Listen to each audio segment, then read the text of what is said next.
Grassroots things, like a lot of the old jazz outfits used to just travel around the downtowns and just play and play and play and spread their word and spread the gospel, and then people listened to it. And that to me was so much more powerful than a person just defaulting our picture, which I would have loved. I'd appreciate that too, but I want to make sure that people really feel it, really understand that, like, I can emanate as much care for this project as I want through keys, as much as I want, and you'll never ever get it the same way as if I talk to you right here, right now, hear my voice, listen to me stutter because I'm so worked up about it, and that's what it is. We made a very conscious decision and efforts to make ourselves as close to people as we could so they could really feel what we were feeling.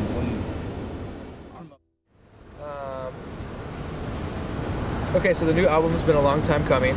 What's been some of the hurdles you guys had to leap to make this record come out in the way you wanted it to come out? Time is one of the greatest hurdles. The fucking last record was a significantly large gap between now and then. We went through a lot of member changes.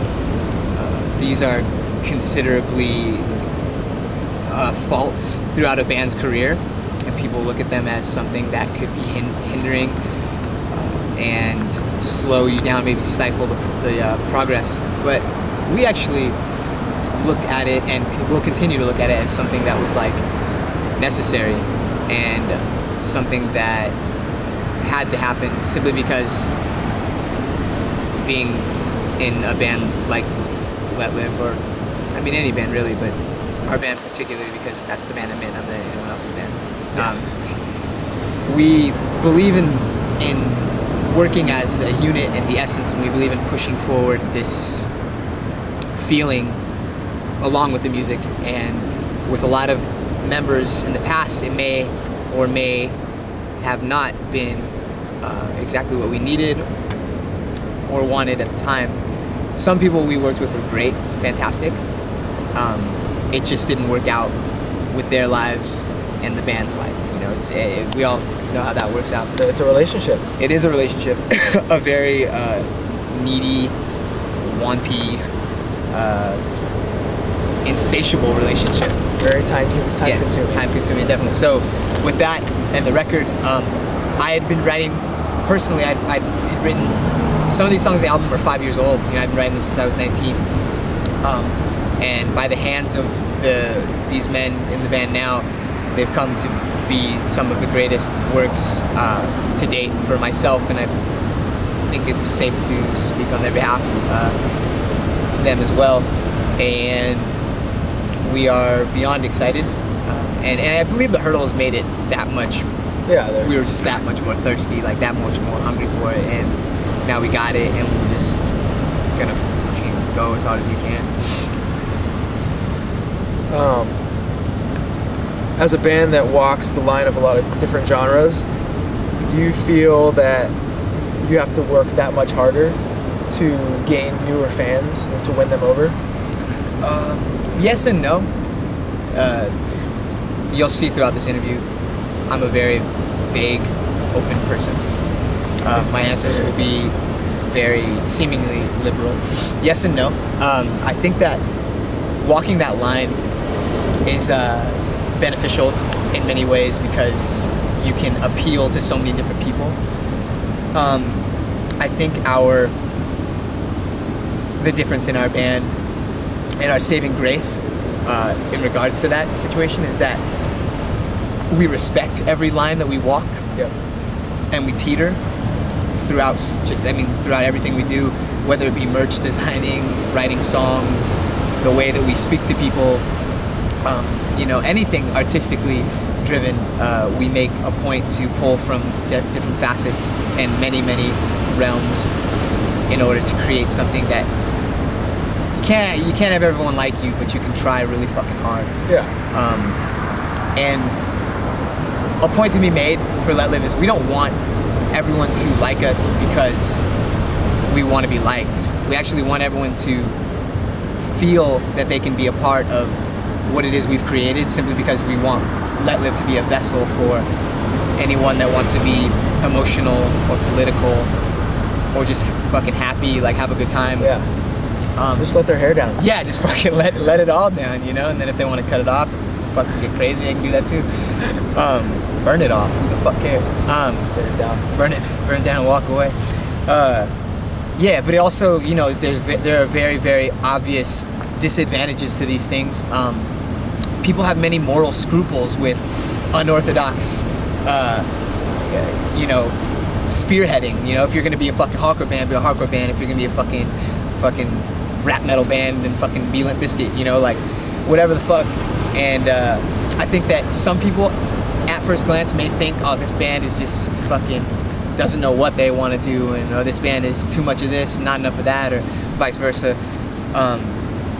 But to those people, I could care less, because one, I know that they don't know a fucking thing, and two, they're probably gonna like us next month anyway, so it doesn't really matter to me. Either way, I just think we're doing it because we want to do it, and I think people can sort of pick up on that. I would hope that people pick up on that. I think a lot of people with too much emphasis on having a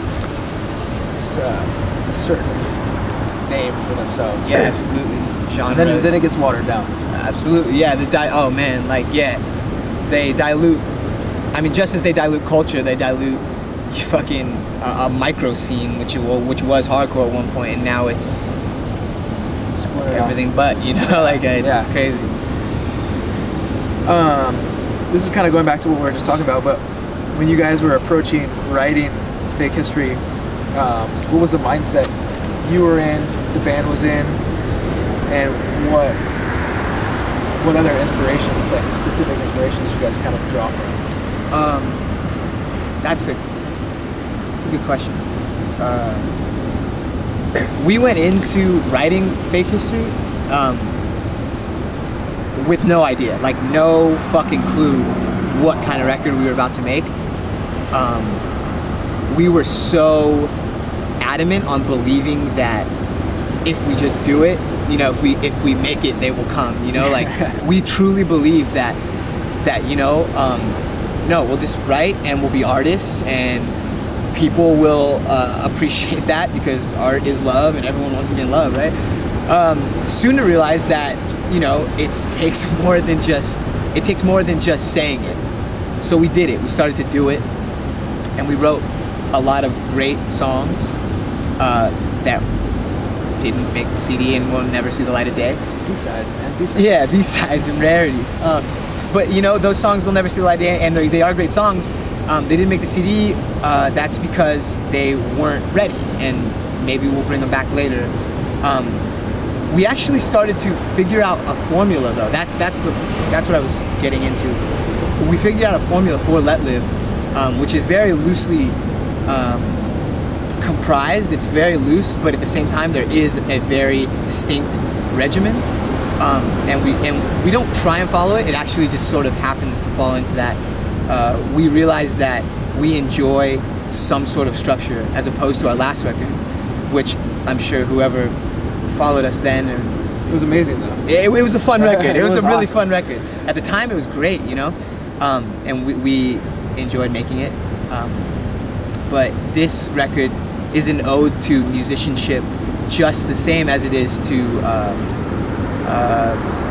art. You know, people want to be artsy. People want to be different and do all these things, and when they do so, they completely become non-didactic, and they just let go of everything in the name of art. You know, completely, like completely, and that's wrong. That's wrong for LetLive. Like we don't believe in focusing or being overzealous in regards to anything. Like we believe in just working with your product as your product wants to be worked with. It sounds so like cliche and almost like nuts to say, but I honestly think that this album wrote itself. We like started playing songs, started writing songs, and then literally I would sit and listen to what the song like wanted to be sang about, and I would hear words and hear these words come into my head and like piece them together, and phonetics and inflections and crazy shit like that. And it's kind of like the beginning of when I kind of started to lose my mind, I guess, because I started listening to music talk to me and weird shit like that. But that's what happened. There's a formula to everything.